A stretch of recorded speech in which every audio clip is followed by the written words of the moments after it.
만군의 우리 여호와 하나님 아버지, 빈들에서도 하나님을 만날 수 있었던 것처럼, 감옥에서도 여호와를 만날 수 있었던 것처럼, 이 시간 사랑하는 심령들이, 택함받은 심령들이 계시는 처처소소에 우리 여호와 아버지 하나님 친히 오셔서 함께 하시고 저희들의 예배를 받으시옵소서.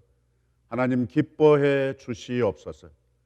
우리 정해진 시간에 정해진 장소에서 준비된 마음으로 여호와를 만나기를 원하오니 오셔서 함께 하시고 영광을 받으시옵소서. 행여라도 우리 예배에 방해되는 이러한 모든 것, 몸으로든지 마음으로든지 공간으로든지 어떤 것으로든지 방해되는 것은 나사렛 예수 그리스도의 이름으로 물리쳐 주시고 성령으로 화염검처럼 울타리쳐 주시어서 복된 시간, 복된 장소, 복된 심령들 되게 하여 주시옵소서. 나사렛 우리 주 예수 그리스도의 이름으로 기원하옵나이다.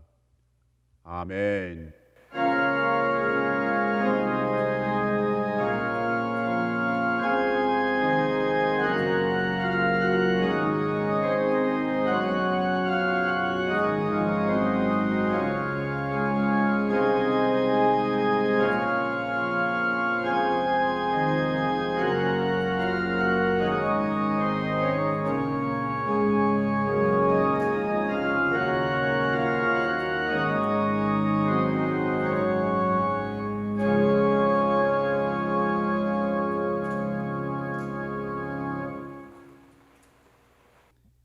여호와 우리 하나님 아버지, 지극히 크고 넓고 깊으신 주님을 찬양합니다.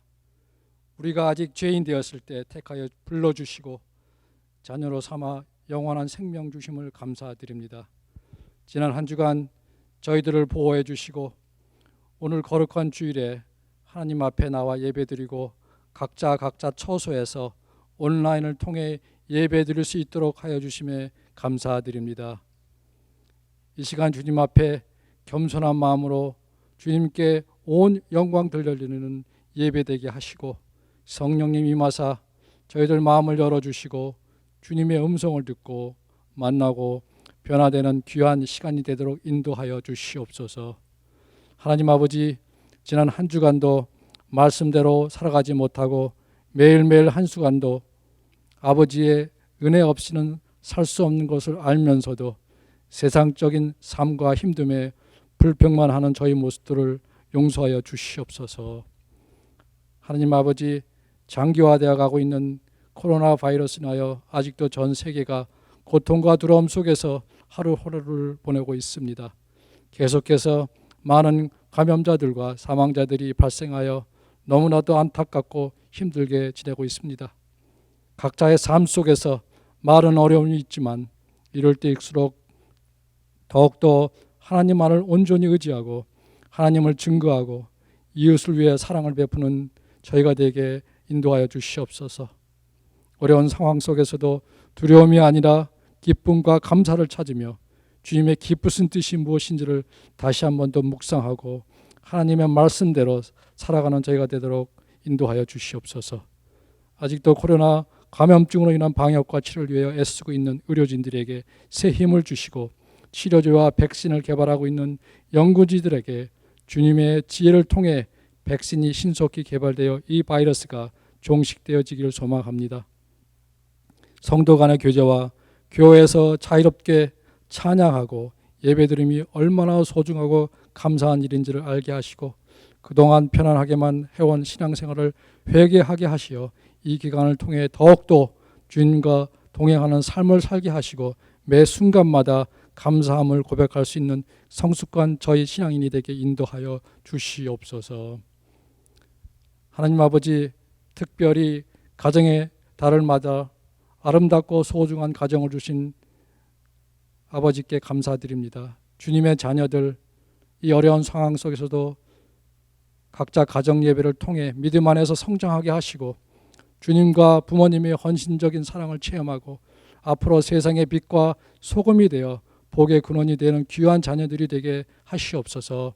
매주 기도와 예배 영상을 준비하여 말씀을 가르치시는 교역자님들과 그 가정에 함께 하시어 그들의 수고와 사랑이 헛되지 않도록 축복하여 주시옵소서. 하나님 아버지, 우리 교회 연로하신 어르신들과 육신의 질병으로 고통 속에 계신 성도님들께 간절히 기도드리옵나이다. 하늘의 소망을 갖게 하시고 주님의 그 놀라운 치유의 손길로 회복하게 하셔서 기뻐 찬양하는 응답의 역사가 일어나게 인도하여 주시옵소서. 이 어려운 상황 속에서도 세계 곳곳에서 복음을 전하시는 선교사님들과 그 가정에도 함께 하셔서 영육간의 건강함을 주시고 담대하게 주님을 말씀을 선포하게 하시고 풍성한 열매를 맺게 인도하여 주시옵소서. 하나님 아버지, 저희 어신인 하나님 장로교회 성도님들이 간절히 기도하고 있는 기도소리 주님께서 들으시고 저희 교회에 꼭 합당하시고 준비되시고 기름 받으신 종을 주님의 뜻대로 보내주시옵소서. 또한 우리 김영필 목사님 하루빨리 비자 문제가 잘 해결되어 저희 교회에서 사역할 수 있게 인도하여 주시옵소서. 하나님 아버지, 오늘도 생명의 말씀을 선포하실 이승태 목사님을 위해 기도합니다. 항상 영육간의 강건함으로 채워주시고 말씀 전하실 때 성령 충만함을 부어주셔서 저희들이 받는 말씀을 통해 저희의 삶에 적용되어 변화되게 하시고 그 말씀으로 승리하며 기뻐 감사하는 삶이 되게 인도하여 주시옵소서. 이 모든 말씀 우리를 구원해 주신 나사렛 우리 주 예수 그리스도의 이름으로 기도합니다. 아멘.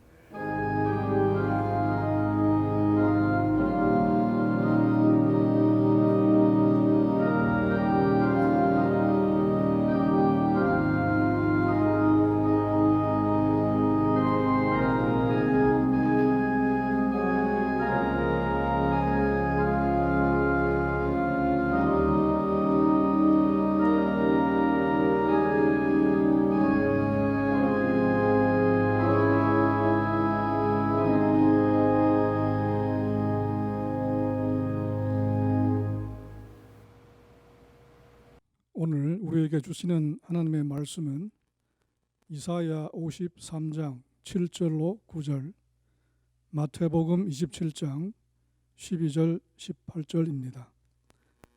하나님의 말씀을 들으시겠습니다. 그가 곤욕을 당하여 괴로울 때에도 그의 입을 열지 아니하였으며 마치 도수장으로 끌려가는 어린 양과 털 깎는 자 앞에서 잠잠한 양같이 그의 입을 열지 아니하였도다. 그는 곤욕과 신문을 당하고 끌려갔으나 그 세대 중에 누가 생각하기를 그가 살아있는 자들의 땅에서 끊어짐은 마땅히 형벌받을 내 백성의 허물 때문이라 하였으리요. 그는 강포를 행하지 아니하였고 그의 입에 거짓이 없었으나 그의 무덤이 악인들과 함께 있었으며 그가 죽은 후에 부자와 함께 있었도다. 마태복음 말씀입니다. 대제사장들과 장로들에게 고발을 당하되 아무 대답도 아니하시는지라. 이에 빌라도가 이르되 그들이 너를 쳐서 얼마나 많은 것으로 증언하는지 듣지 못하였느냐 하되 한마디도 대답하지 아니하시니 총독이 크게 놀라워하더라. 명절이 되면 총독이 무리의 청원대로 죄수 한 사람을 놓아주는 전례가 있더니 그때에 바라바라 하는 유명한 죄수가 있는데 그들이 모였을 때에 빌라도가 물어 이르되 너희는 내가 누구를 너희에게 놓아주기를 원하느냐? 바라바냐 그리스도라 하는 예수냐 하니 이는 그가 그들의 시기로 예수를 넘겨준 줄 알미더라. 이것은 살아계신 하나님의 말씀입니다. 님은 같습니다. 아, 나의 사랑하는 님은 같습니다. 우리는 만날 때에 떠나는 것을 염려하고 떠날 때에 다시 만날 것을 믿습니다. 아, 님은 갔지만은 나는 님을 보내지 아니하였습니다. 제 곡조를 못 이기는 사랑의 노래는 님의 침묵을 휩싸고 돕니다. 만해 한용운의 님의 침묵이라는 시 가운데 앞부분과 끝부분 내용입니다. 여기에서 님은 누구를 말하는가는 정확히 시인은 말하지 않습니다. 감상하는 사람에 따라서 여러 가지로 님을 이해할 수 있습니다. 그러나 하나 공감 가는 것은 이 님의 침묵이라고 하는 것입니다. 침묵은 떠나는 사람이나 남아있는 사람이나 안타까움, 아쉬움, 억울함, 떨어지지 않는 발길을 옮기는 그 무거움, 그리고 무정함, 심지어 잔인함까지 농축되어 있는 것을 시인은 침묵이라고 하는 어휘를 빌려서 그렇게 나타낸다 믿습니다. 우리는 5월 달에 들어와서 계속해서 가정을 중심으로 우리 예수의 심정, 예수의 시선을 조명하고 따라가고 있습니다. 예수의 동심, 그리고 예수의 모심. 오늘 또 다른 차원에서 예수님께서 침묵하신 그 현장을 우리가 답사해보고 이것이 우리 개인의 삶뿐만 아니라 인격적으로 그리고 사역과 좁게는 우리 가정 공간에 어떤 영향을 미쳐야 할 것인가를 생각해 보고자 하는 것입니다. 여러분, 혹시 침묵하던 때가 좋으시던가요? 웅변할 때가 좋으시던가요? 웅변? 침묵? 예, 침묵을 좋아하시는 분 그렇게 많지 않으리라고 봅니다. 사실은 침묵이냐 웅변이냐 이 둘 중에 하나를 택할 것이 아니라 웅변이라도 침묵이라도 그것이 언제 침묵이며 언제 웅변이냐에 따라서 달라진다고 믿습니다. 시기가 중요하다는 말씀입니다. 인간적인 관점에서 대인관계에서 볼 때 침묵이 중요하냐 중요하지 않느냐 그것은 바로 때입니다. 침묵할 때 자기의 입장으로 본 자기가 불리하고 완전히 코너에 몰렸을 때 그때 변명하지 않고 빠져나갈 길이 있음에도 불구하고 그 길로 도망치지 않고 버티고 서 있는 그것이 언어뿐만 아니라 자세로도 역시 그러리라고 생각을 합니다. 그때 침묵은 나중에 지나고 보면 훨씬 돋보이게 되는 겁니다. 자신뿐만 아니라 다른 사람에게 대해서도 상대방이 불리하고 지금 완전 코너에 몰려 있을 때 그때 야비한 작전을 쓰지 아니하고 폭로하지 않고 만약 침묵한다면 그것이 넓은 차원 이전에 바로 작은 한 부분에 있어서는 적지 않게 돋보이지 않을까. 적어도 개인의 인격이든지 대인관계에서는 훌륭하리라고 봅니다. 제도적인 차원에서는 또 다른 의미가 있긴 하겠습니다만 그러나 침묵이라고 하는 것은 모든 것을 단절시키는 것이 아니라 어떻게 보면 또 다른 소통의 방법일 수 있는 것입니다. 특별히 명상의 세계에서는 침묵은 아주 소중한 그 타자와의 이 소통의 중요한 수단이 된다고 믿습니다. 침묵은 문화적인 차원에서 여러 가지로 차이가 있겠습니다만 크게 아마 동양과 서양의 차원에서 침묵은 다른 반응을 일으키는 것이 아닌가 생각합니다. 대체로 서구에서는 이 침묵은 부정적이라고 봅니다. 침묵한다는 것은 상대방에 대해서 주의를 기울이지 않고 무관심하거나 좀 더 심한 경우에는 화를 침묵으로 표현하는 수도 있겠습니다. 그러나 대체로 동양에서는 침묵은 수용이든지 아니면 거기에 동의한다든지 더 짙게는 알았습니다, 내가 순종합니다라고 하는 표시로 침묵이 사용될 수 있다는 겁니다. 다른 사람이 뭐라고 이 얘기를 했는데 그냥 우리 정서로는 가만히 있으면 예 알았어요. 예를 들면 아기가 부모가 뭐라고 말할 때 거기에 대꾸하지 않는 것은 순종한다는 의미가 우리 문화에는 공감이 갑니다. 여러분 잘 아시는 오늘 구약과 신약에 있는 본문 말씀은 침묵의 현장을 우리가 탐사하게 됩니다. 특별히 신약에 있는 본문 말씀은 예수님의 침묵입니다. 지금 예수님의 상황은 침묵하실 상황이 아닙니다. 대제사장은 조금은 흠집을 내기 위해서 말을 걸지만은 왜 사람들이 너를 아주 치는 그런 많은 증거를 가지고 있는 것 몰라? 이렇게 얘기했을 때 예수님이 그래도 이 곤경에 처해 있는 상황을 조금은 벗어날 수 있는 기회가 주어진 그때에 본문은 예수님께서 대답하지 않으셨다고 말합니다. 다른 복음에서 대제사장이 뿐만 아니라 빌라도 총독이 어떻게 하든지 대제사장과는 다르게 공감하고 호의를 베풀려고 하는 마음으로 질문했을 때마저도 예수님은 대답하지 않으십니다. 우리 같으면은 대답할 내용이 많겠습니다. 난 너무나 억울해요. 이런 상황은 있을 수 없습니다. 법리적으로도 안 되는 얘기입니다. 그렇게 말할 수 있게끔만 침묵하고 아무 대답도 하시지 않는다고 말하고 있습니다. 네가 정령 찬송받을 그 메시아 그리스도냐?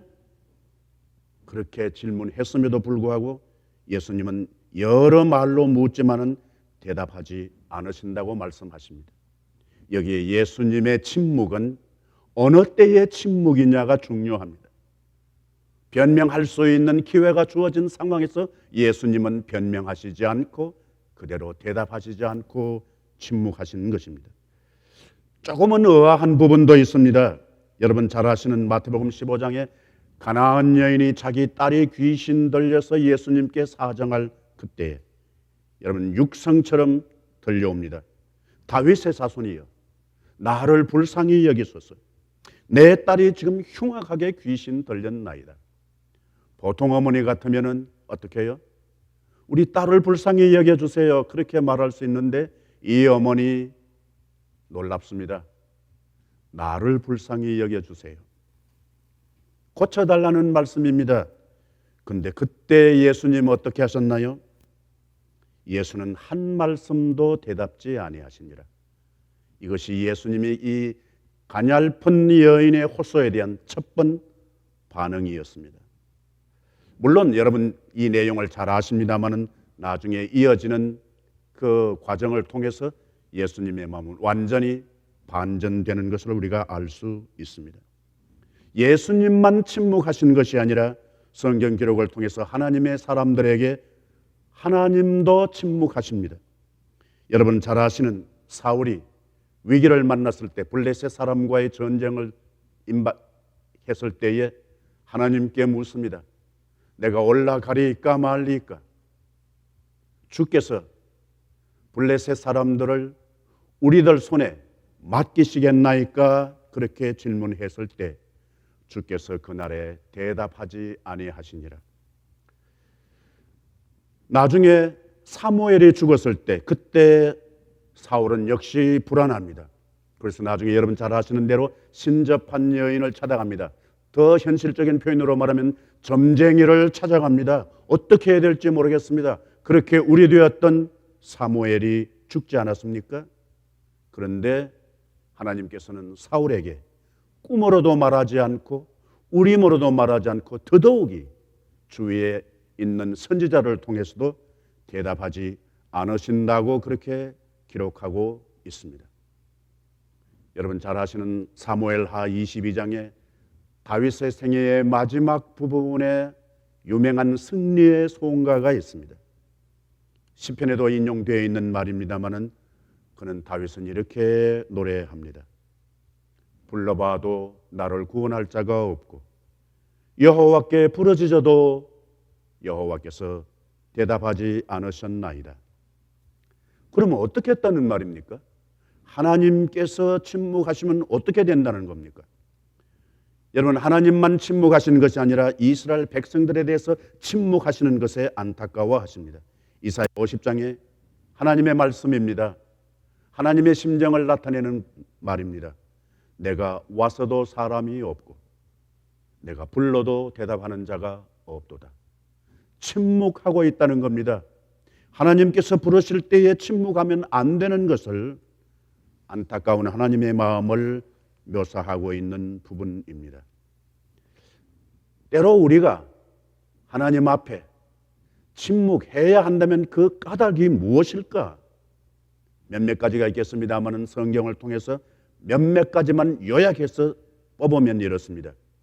여러분 잘 아시는 하박국 2장 20절 말씀 가운데 오직 여호와는 성전에 계시니 온천하는 그 앞에서 잠잠할지니라.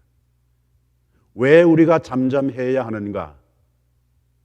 여호와가 성전에 계시기 때문에 여호와 면전 앞에서는 우리가 다른 여한 구실을 제시할 수 없다는 말이 됩니다. 원망도 비난도 좌절도 다 불가능하다는 말씀이 됩니다. 여러분 잘 아시는 스바냐 1장에 있는 말씀 복음성으로도 많이 알려져 있습니다. 여호와 앞에서 잠잠할지어다.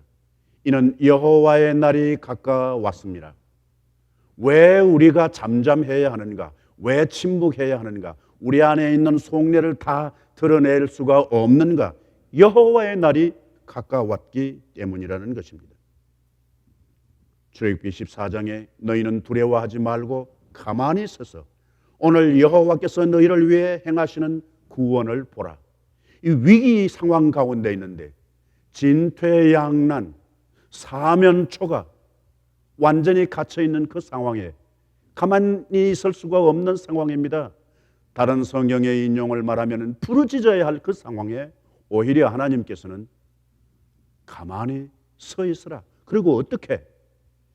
여호와께서 오늘 너희를 위하여 행하시는 구원을 보라고 말씀하십니다. 저는 개인적으로 침묵할 수 없는 상황에 침묵했던 대표적인 한 사람을 성경에서 뽑자면 바로 아브라함의 아내 사라가 아닌가 생각을 합니다. 여러분, 아브라함이 이삭을 바치라고 하는 하나님의 음성을 듣고 그때 사라하고 이야기를 했을까요? 안 했을까요? 사라한테 여보, 하나님이 우리 아들 이삭 바치라고 하는데 어쩌면 좋아? 이야기했다. 이야기하지 않았다. 이야기하지 않으셨다. 좋은 남편이 아닌데요. 예, 하셔야죠. 의논을 하셔야죠. 만약에 하지 않았다면은 사라가 알았을까요? 몰랐을까요? 이 오늘 아침에 이 대단히 죄송합니다만 탱이가 이 하는 짓이 수상해. 이게 뭐 차림이 그냥 예사롭지 않아요? 어디로 가? 아침에 일찍 그렇게 나간 적이 없어. 그런데 혼자 아니야. 아들이랑 같이 가. 그런데 이 직감이 뛰어난 여성 사라가 눈치챘을까요? 안 챘을까요? 남자분들은 잘 모르시겠구나. 여자분들은 어떻게 해요? 눈치챘다. 예, 저는 눈치챘다는 쪽에 동의하고 싶습니다. 그런데 눈치챘기 때문에 사라가 가만히 있지 않았다고 봅니다. 그게 정상입니다. 무슨 소리 하고 있는 거야? 어디 가는 거야? 뭐라고? 아들을 바치라고? No, 안 돼. 나를 잡아가거라 하고 바지가랭이를 붙들고 아마 매달리지 않았을까. 그런데 성경은 사라가 어떤 동작을 했는지 그리고 어떤 말을 했는지 사라의 마음은 눈꼽만큼도 배려하지 않고 그냥 그대로 생략합니다. 침묵시키고 맙니다. 참 잔인하다고 할까요? 하나님의 구원의 역사는 사라의 이 침묵을 짓밟고 그렇게 건너간다는 것을 알 수 있습니다. 여러분, 여기에 잠잠이라고 하는 말, 스바냐 3장의 17절에 있는 말씀, 잠잠히 사랑하신다. 하나님께서는 너를 잠잠히 사랑하신다고 할 때 그 잠잠이는 그냥 아무 소리 없는 것이 아니라 특별히 예레미야에 있는 말씀 그 어휘를 빌리면은 새긴다는 말입니다. 금강석 끝 철필로 네 마음판에 그리고 그 제단 뿔에 새긴다고 하는 단어와 스바냐에 있는 말씀 잠잠히 너를 사랑한다고 하는 말이 히브리 원문에는 똑같은 단어입니다. 그러니까 막연하게 조용히 사랑하신다는 말씀이 아니라 마치 그 사랑을 하나님의 심장에 철필로 조각하듯이 새기듯이 그렇게 깊이 간직하면서 사랑하신다는 말씀입니다. 구약에 있는 본문 말씀은 여러분 잘 아시는 메시아의 예언에 대해서 마치 현장처럼 그리고 구체적으로는 마치 십자가 밑에서 예수님 못 박혀 돌아가시는 그 과정을 적어도 5, 600년 전에 마치 그림을 보듯이 손바닥을 들여다보는 것처럼 그렇게 묘사하고 있습니다. 여기에 핵심은 이렇습니다. 우리는 엉뚱한 생각을 했어. 우리는 너무 어이없는 생각을 했어. 어처구니 없는 생각을 했다는 겁니다. 성경에 자주 나오는 단어로 빌리면은 가증스러운 생각을 했다는 거예요. 이 가증스럽다고 하는 말은 한글 국어 사전적인 표현을 말하면 행동이든지 말이든지 아주 버릇없이 행하고 그렇게 하고 되먹지 않게 아주 괘씸한 짓을 하는 것, 그게 가증스러운 것이라고 합니다. 그런데 그 당시에 이 메시아의 순환에 대해서 하나님의 백성들은 그런 가증스러운 생각을 했다는 겁니다. 어처구니 없는 생각을 했다는 겁니다. 다르게 말하면 착각했다는 겁니다. 잘못 생각했다는 얘기가 됩니다. 우리는 가다금씩 착각할 수 있습니다. 만들어낸 얘기인지는 모르겠습니다만 그러나 적잖게 교훈을 주는 이 얘기가 있습니다. 어떤 여인이요 성직자 앞에 가서 자기의 죄를 고백하는 겁니다. 소위 고해성사를 하는 겁니다. 물론 상대는 보이지 않습니다. 안에 계시는 분도 밖에 죄를 고백하는 사람이 누구인지 모릅니다. 그래서 거기에서 이 한 여인이 이렇게 얘기했습니다. 저는 제 마음이 너무 교만한 것을 용서해 주소서. 특별히 내가 거울 앞에 설 적마다 나는 내 마음에 교만한 마음이 마구 생깁니다. 못난 사람을 없소히 여기는 내가 거울을 볼 적마다 못난 사람을 없소히 여기게 되는 교만의 죄를 짓습니다.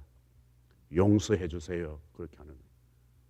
그렇게 하고 고개를 숙이고 계속해서 고백하는데 안에서 약간 문이 살짝 틈을 내고 내다보았던 모양입니다.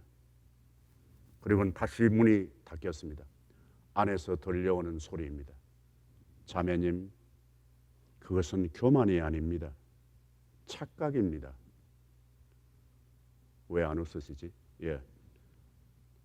장로님은 웃으시는구나. 예. 웃으시는 분은 센스가 있으신 분입니다. 예. 거울을 보면서 자기가 잘났다고 생각하기 때문에 못난 사람을 없소히 여기는, 근데 그건 교만이 아니라 사자의 말에 의하면 착각이라는 거예요. 우리는 착각합니다. 착각하기가 쉽습니다. 착각하는 일들이 얼마나 많은지 모릅니다. 때로 우리는 이렇게 생각합니다. 내가 마음만 먹으면 언제든지 무엇이나 충성할 수 있어. 지금 형편이 이래서 이런 거야. 내가 조금만 나아지면 그 나아지는 것이 경제적인 것일 수 있습니다. 내가 형편만 조금 나아져 봐. 내가 아프지만 않아서 봐. 내가 얼마든지 내가 봉사 더 잘하고 더 잘 믿고 더 기도 생활 더 잘할 수 있어. 지금 바쁘니까 그런 것이지. 헌신에 자신이 게으르다고 하는 것을 아는 경우에 이런 생각도 가능합니다. 내가 집사도 아닌데 뭘 그래? 내가 권사야? 내가 장로도 아닌데 뭐. 내가 장로만 돼봐. 내가 얼마든지. 그 착각이 아닌가 생각을 합니다. 여러분, 한국의 형사소송법 244조 3항 가운데 이런 말이 있다고 합니다. 사법경찰이든지 검사가 피의자를 체포할 때에 그때 붙들고 수사할 때 첫 번째 뱉는 말이 뭐예요? 당신은 묵비권을 행사할 수 있습니다. 그리고 변호사의 도움을 받을 수 있습니다. 묵비권, 침묵을 지킨다고 하는 것은 단순하게 불리한 것이 아니라 적어도 한국 형사소송법은 특권으로 인정하고 있다는 것을 알 수 있습니다.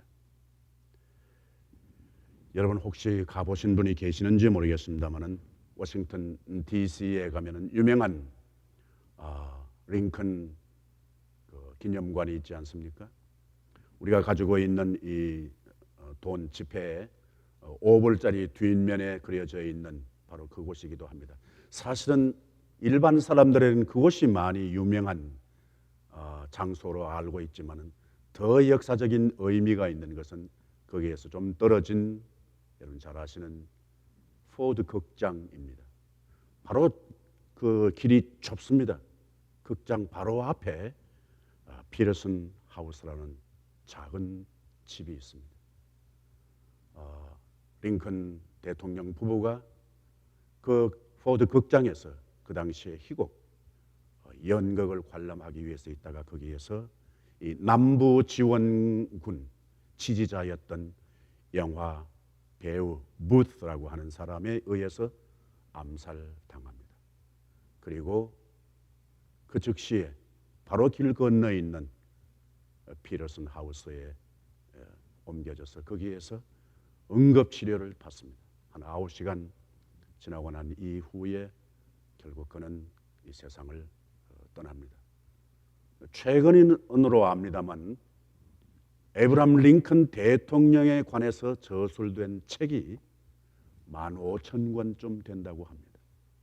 그 피터슨 하우스에도 맨 처음 그 1층 바닥에서부터 꼭대기까지 언제를 기준으로 했는지 모르겠습니다만은 에브라함 링컨 대통령에 관해서 저술된 책이 2층 높이까지 쌓여져 있는 것을 본 적이 있습니다. 그 링컨 기념관에 소개되고 있는 그 쪽지가 하나 있는데요. 그게 뭔가 하니까 에브라함 대통령의 자신의 행동 수칙 1번을 소개한 것을 언젠가 본 적이 있습니다. 거기에 1번 수칙 우리말로는 이렇게 표현할 수 있습니다. 오해나 누명을 벗기 위해서 열심히 해명하는 것보다 비록 바보 취급을 받더라도 침묵하는 것이 훨씬 낫다. 한 대통령이 이전에 한 인격의 사람으로서 살아갈 때에 그에게 영향을 미쳤던 것은 웅변보다 침묵이 아니었나 생각을 합니다. 침묵은 단순하게 말하지 않는 것만이 아닌 행동까지 미움이나 절망이나 교만이나 시기나 폭력이나 어떤 것도 포기하고 멈추는 것까지 포함하는 것이 침묵일 것이라고 여겨집니다. 여러분 침묵이 언제 필요한가? 기도할 때도 필요합니다. 우리는 대체로 말하는 기도가 끝입니다. 그러나 말하는 기도가 끝이 되면 안 됩니다. 듣는 기도가 있어야 하는 것입니다. 하나님께서 말씀하실 기회를 주셔야 합니다. 그것이 기도의 완벽한 영역이라 그렇게 믿습니다. 내가 말했으면 그 다음엔 내가 침묵할 차례입니다. 침묵해야 하나님의 응답을 들을 수 있다고 믿습니다. 하나님과의 관계뿐만이 아닙니다. 대인관계에서 특별히 가정에서 남편이 이야기할 때는 아내는 잠시 침묵하셔야 합니다. 아내가 이야기하고 있을 때는 남편은 침묵하셔야 합니다. 침묵은 그냥 기분으로 될 수 있는 것이 아닙니다. 지혜요, 더더욱이 용기가 필요합니다. 저력이 있어야 침묵할 수 있습니다.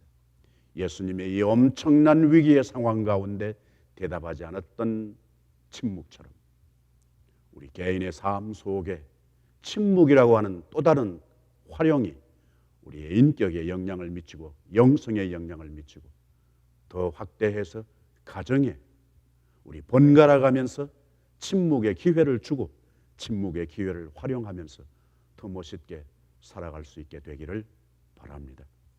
기회를 놓치지 않으셔야 하겠습니다. 아멘. 여호와 우리 아버지 하나님, 하나님께서 우리에게 이 제한된 시기에 하나님의 은혜 속에서 말씀을 통하여 지혜 주시니 감사하며 하나님 실천할 수 있게 해 주시옵소서. 도와 주시옵소서. 나사렛 예수 그리스도의 이름으로 기도하옵나이다. 아멘.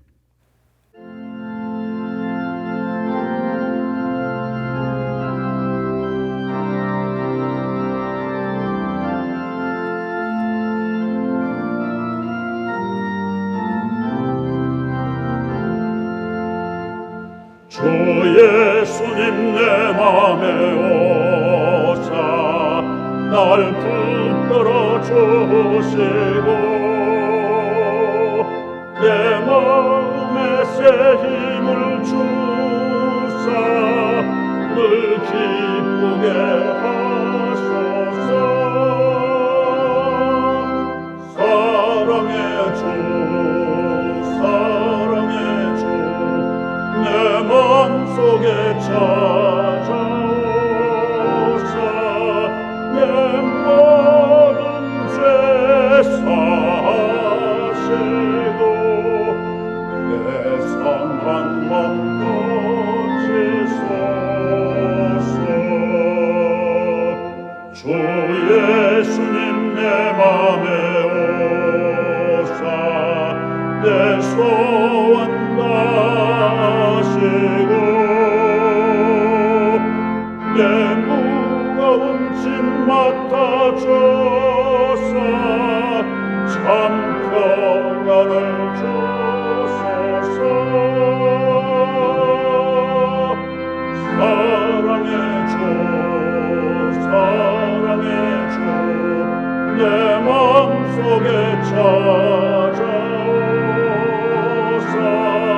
내 모든 죄 사시고 내 상한 맘 고치소서.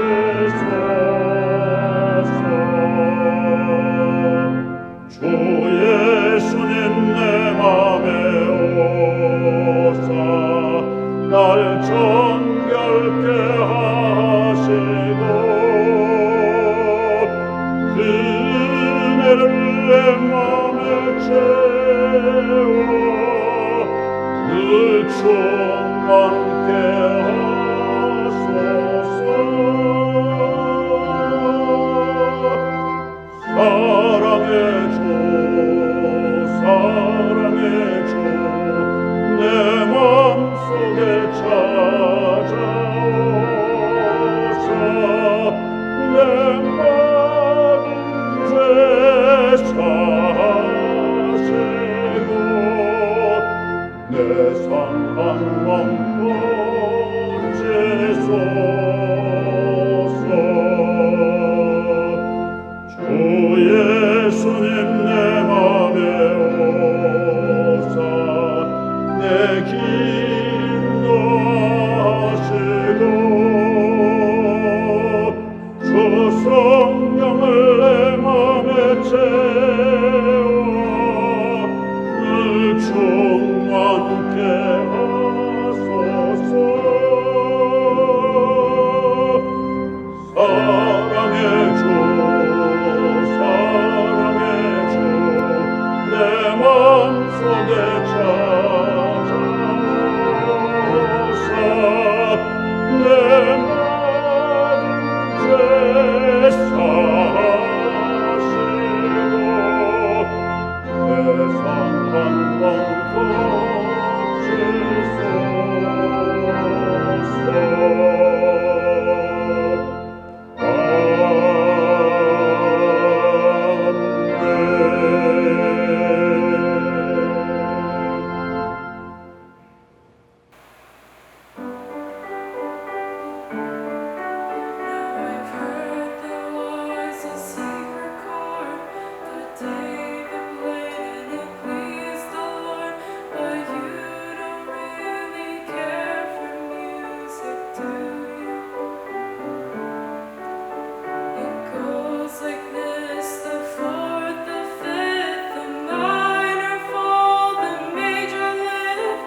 여호와 우리 아버지 하나님, 하나님의 은혜 가운데서 우리 한 주간의 우리의 삶, 우리의 생각, 우리의 작은 활동, 우리의 기도, 우리의 말씀의 묵상을 하나님께서 은혜 주시어서 감당하게 하신 것 감사하며, 이 시간 준비된 시간과 준비된 정성으로 공간과 차림과 마음 하나님께 올려 바쳐드립니다.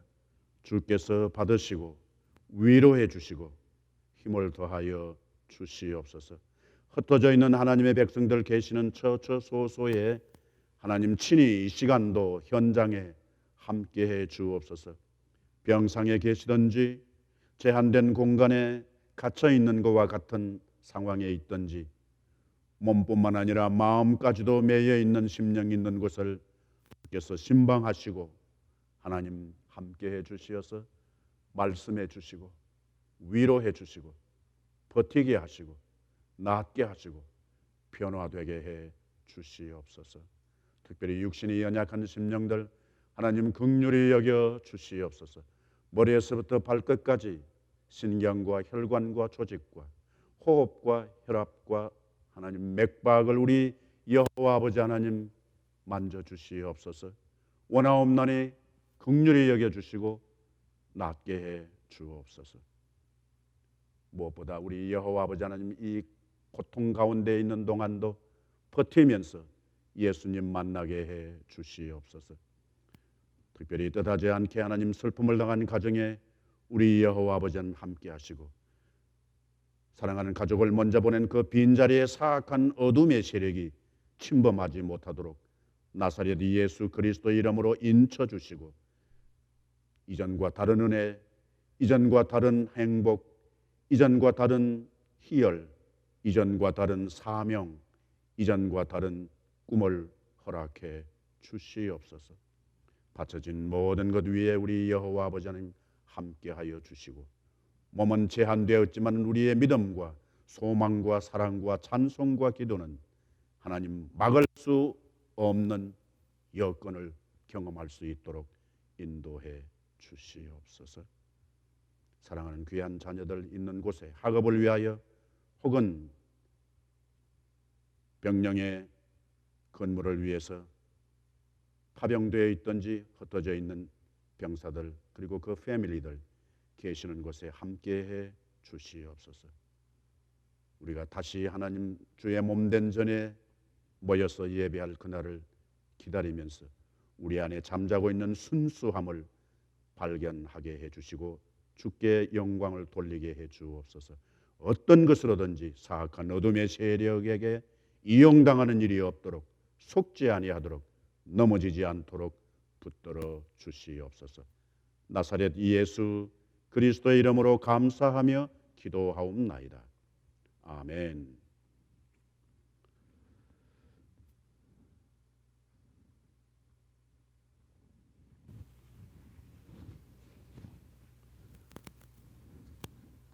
네, 여러분 대단히 감사합니다. 계시는 곳에서 찬송하고 기도하고 준비해 주셔서 이 예배를 놓치지 않고 참여하시고 또 협조해 주신 여러분들에게 감사를 드립니다.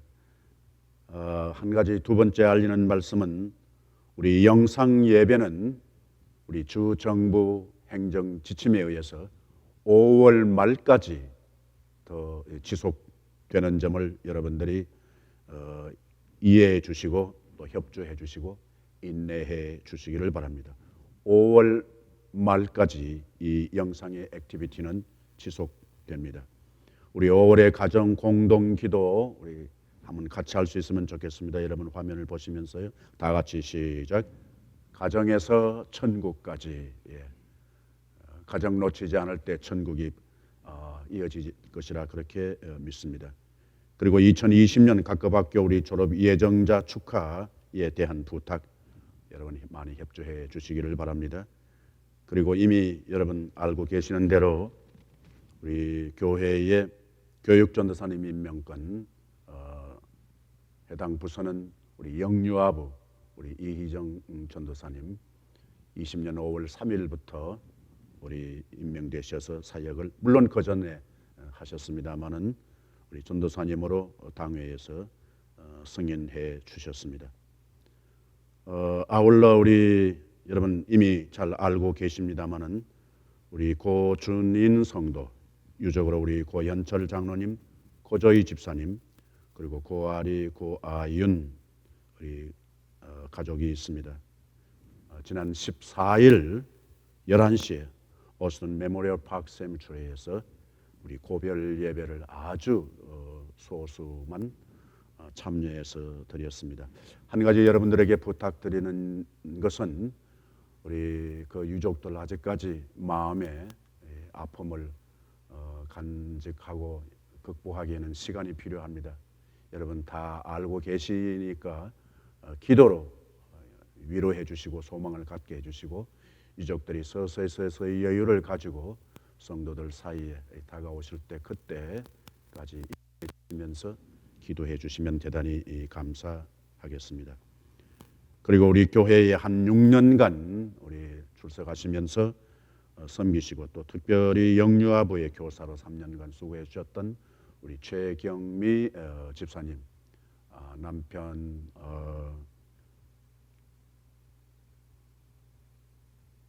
그리고 딸 둘 있습니다. 남편은 잠정역에서 학업 마칠 때까지 오스틴에 계시게 되었고 우리 두 딸은 엄마와 함께 다시 한국으로 귀국하시고 다시 전에 섬겼던 그 직장으로 복직하시게 됩니다. 여러분 많이 위로해 주시고 격려해 주시면 대단히 감사하겠습니다. 그 아래에 치유를 위한 기도, 특별히 여러분 최근에 또 새롭게 우리 치료 중에 있는 분들 계십니다. 김호성 집사님의 부인 되시는 김기원 집사님, 지금 아주 조금 중요하게 응급실에 가 계십니다. 여러분 간절한 기도가 필요합니다. 요청합니다. 그리고 조현철 집사님 베델 목장에 지금 ICU에 계십니다. 그 이외에 우리 자세하게 계속해서 길게 우리 기도해 주신 분들 여러분 화면과 주보를 참고하시고 기도해 주시면 대단히 감사하겠습니다. 혹시 우리 최경미 집사님 지금 볼 수 있습니까? 예, 최경미 집사님 가시면서 인사 화면이 있습니다. 안녕하세요. 최경미 집사입니다. 저희 5월 18일 내일 월요일에 봄이랑 가을이랑 한국으로 돌아가게 돼서 이렇게 귀국 인사를 드립니다. 한 6년쯤 AKPC에 몸담고 있으면서 교회 곳곳을 건강하게 만들어가는 우리 성도님들 모습 많이 은혜를 많이 누렸고요. 많이 배웠습니다. 돌아가서 받은 사랑, 배운 사랑 많이 베풀면서 살 수 있도록 하겠습니다. 특별히 저희 봄이 가을이 낳고 키우는 동안 정말 든든한 공동체가 되어주었던 영유아부 식구들 그리고 유치부 식구들 특별한 감사를 드리고 싶습니다. 전도사님들, 권사님들, 선생님들 정말 감사드리고요. 선생님 목자. 그리고 우리 BBS와 한글학교 같은 또 어린이 프로그램들 통해서 아이들 섬겨주신 모든 선생님들께 정말 감사를 드립니다. 특별히 또 저희에게 늘 즐겁고 든든한 공동체가 되어주었던 엥게디 목장 식구들, 우리 목자 목녀님 정말 감사하고 사랑합니다. 어려운 시기 속에 모두들 건강하게 이 시기를 잘 이겨내시고 보내시기를 저도 함께 기도하고요. 우리 모두 건강하게 나중에 또 어디선가 또 함께 만났으면 좋겠습니다. 감사합니다. 안녕히 계세요. 바이. 네. 우리 언제 어디든 누구든지 가실 때는 꼭 이렇게 얼굴 보여주시고 그렇게 가시는 것이 예의입니다. 예, 그냥 바람과 함께 사라지지 않도록 각 목장에서 협력해 주시면 대단히 감사하겠습니다.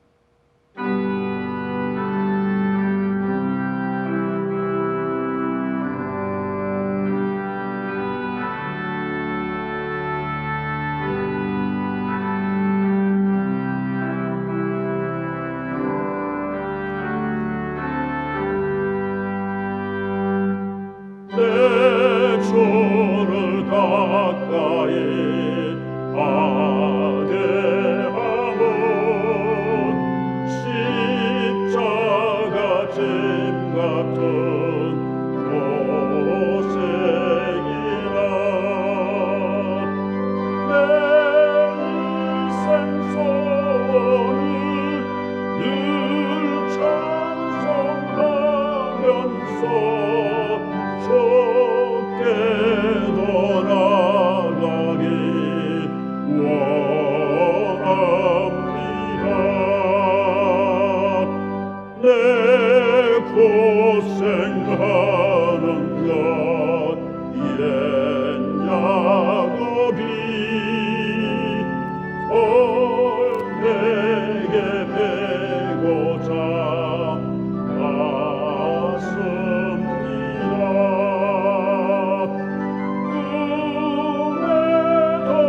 비록 같은 여건 속의 삶을 살아갈지라도 우리의 소중한 청춘과 인격과 재능과 비전을 가꾸어 갈 때 우리 여호와께서 우리에게 물으실 때 대답 기회 놓치지 않게 해 주시고 하나님의 은혜 가운데서 숱한 복잡한 우여곡절과 꼬여 있는 일들이 많을지라도 예수 그리스도의 침묵을 본받고 하나님의 은혜 속에서 이전보다 더 윤택하게, 더 지혜롭게, 더 담대하게 자신과 가정과 주의 몸된 신앙의 공동체와 우리의 영성을 가꾸어가는 이 시간 우리 사랑하는 귀한 온 성도들 개인 머리 위에 제한된 몸과 마음이 하나님